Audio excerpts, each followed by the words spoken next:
네, 반갑습니다. 네, 저는 이제 없어지지 않을까, 네,로 있는 대학 교수인데요. 네, 뭐 간단하게, 네, PT 통해서, 네, 공유 드리고자 합니다. 저는 벤자민 학교 설립 당시부터 또 멘토로 같이 활동하면서 7년을 지켜본 입장에서, 네, 함께 좀 얘기 드리겠습니다. 네, 화면 보이시나요? 제가 오늘 드릴 얘기는 이 문구입니다. 틀은 깨트리고 가치는 높인다. 지금 전 세계 미래 석학들이 공통적으로 미래 교육에 대해서 얘기하는 핵심 문구가 아닐까 생각을 하는데요. 제가 걸어온 시간들의 대표 이미지를 조금 뽑아봤습니다. 저는 어떻게 보면 부모님들이 원하는 또 사회가 어떤 좀 요구하는 것에 맞춰서 뭐 어떻게 보면 잘 걸어왔다고 얘기를 할 수 있는데요. 부산에서 태어나서 공학자가 꿈이어서 네, 한양대 공과대학에서 로봇공학을 꿈꾸다가 제 길이 아니라고 생각을 해서 다시 키스트에 진학을 대학원을 가서 석박사 과정을 했지만 또 새로운 진로를 찾아서 네, 인간의 뇌에 대한 또 본질적인 연구로 방향을 틀면서 지금 벤자민 학교의 핵심 모델이라고 하는 뇌교육에 대한 연구, 또 뇌교육의 전문지 브레인 잡지 편집장도 같이 하고 명상이라는 걸 통해서 또 명상 체험 연구도 하고 지금은 이제 BTS 대학이라는 원격 대학에 와 있는데요. 세 가지 오늘 짧게 얘기를 드리도록 하겠습니다. 첫 번째는 뭐 늘 얘기하는 우리 오른쪽 친구와 아래쪽 친구 둘 중에 하나 중에 지금 보고 계신 부모님의 자녀분들은 어느 쪽이십니까? 세계는 네, 위쪽을 얘기하죠.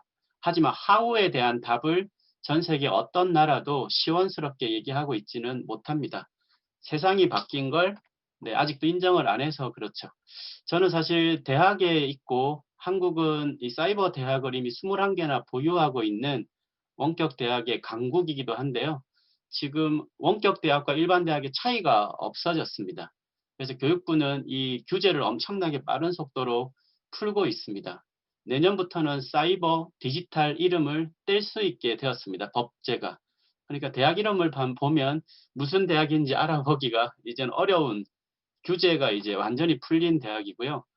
그리고 이미 부모님들은 코로나 때문에 원격 교육 시대가 열렸다고 생각하지만 이것은 이미 10년이 훌쩍 네, 지났습니다. 단지 사회적인 정책이나 제도, 시민들의 인식이 없었을 뿐인데 코로나로 이것이 네, 엄청 앞당겨져 있던 뿐이었죠.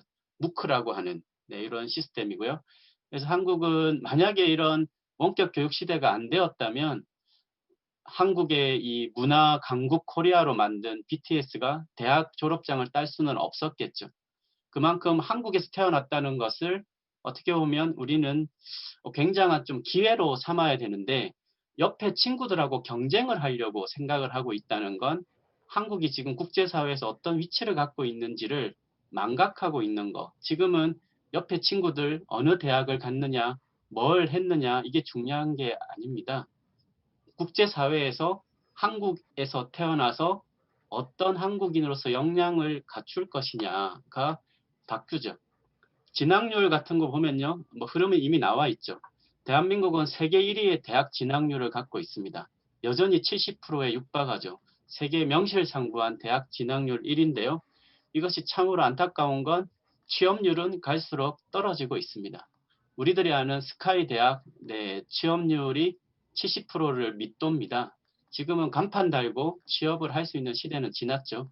왜냐하면 어떤 대학을 나오든지 기업이 그 학생들을 뽑아야 되는데 이제는 간판을 보고 뽑는 대기업들과 IT 기업들이 점점 이미 줄고 있다는 사실입니다. 학력이 아니라 역량이 중요한 시대죠. 거꾸로 대학 나와서 네, 전문대로 다시 회귀하는 비중은 오히려 점점 늘고 있는 참 아이러니한 눈을 뜨고 있지 않으면 네, 이런 걸로 빨려 들어가죠. 아까도 검정고시 얘기도 하셨는데요. 검정고시 통해서 들어가는 수시 전형은 모든 대학에 열려 있습니다. 오히려 내신이 오히려 우위에 있는 형태이죠. 두 번째는 어떤 역량을 기를까에 대한 아까도 멘토님께서 미리 말씀을 주셨는데요. 답은 나와 있습니다. 인공지능이 할 수 없는 인간의 역량을 어떻게 기를 거냐인데 이 어떻게에 대한 이 위기를 가속시키는 게 지금 이제 이런 우리 아기들 세대 아닙니까? 인간은 동물과 다르게 환경과의 상호작용으로 인간의 역량이 개발되는데 이 역량을 뺏어가고 있는 시대. 그래서 소수만 리더가 되는 시대입니다. 리더가 될 거냐, 종속되어 살아갈 거냐의 판단인데 국제사회는 이런 리더를 어떻게 뽑으려고 하고 있냐면 이건 OECD에서 발표한 그 미래 교육 혁신 모델인데요. 두 가지입니다. 아까 말씀드린 주체성, 자기주도성인데 프로젝트 방식으로밖에 이런 역량을 기를 수 없다라고 이미 제시를 해놨습니다. 그래서 우리나라도 한 5, 6년 전부터 수업 시간에 이런 모듈식 수업이나 발표, 토론, 논술 이런 걸 조금 강조하고는 있으나 근본적으로 같은 시간에 같은 건물에서 같은 교과로 이런 역량을 개발하기는 분명한 한계성이 있다는 거죠. 그래서 아까 얘기하셨던 미네르바 대학 같은 게 대한민국 교육부가 벤치마킹하는 첫 번째 모델입니다. 그런데 우리나라 공교육에는 적용하기에 근본적인 한계 틀이 있다는 걸 다 알고 있습니다. 그거를 한꺼번에 바꾸기가 어려운 거죠. 세 번째 원하는 역량은 지금 부모님들이 살아온 세대는 IQ 세대죠. IQ 검사하지 않으셨습니까? 지금 우리 아이들 IQ 검사하지 않는 세대죠. 그래서 그리고 살아가는 게 한국이 아니라 지구촌이어야 되는데 그러려면 유네스코 국제사회가 원하는 세계 시민의 역량을 갖고 있느냐 아니냐가 앞으로의 핵심 경쟁력이 됩니다. 이것이 우리나라 이제 초등학교 공교육에 조금씩 들어가고 있지만 근본적인 역량을 가르치는 체계나 컨텐츠는 갖고 있지 못하죠. 그래서 지금은 BTS 시대고요. 한국이 당군 이래 가장 코리아 브랜드가 뜬 시대입니다. 옆에 친구들 뭐 교경수 교과 이런 걸로 비교했다가는 앞으로 위기를 닥칠 겁니다. 저는 어떻게 보면 20대 후반까지는 사회가 원하는데 아주 달라붙어서 어떻게 보면 우위에서 잘 가져왔지만 저도 그 20대 후반의 끝자락에 이 내교육을 만나지 않았다면 굉장히 어려운 시절을 살아가지 않았을까.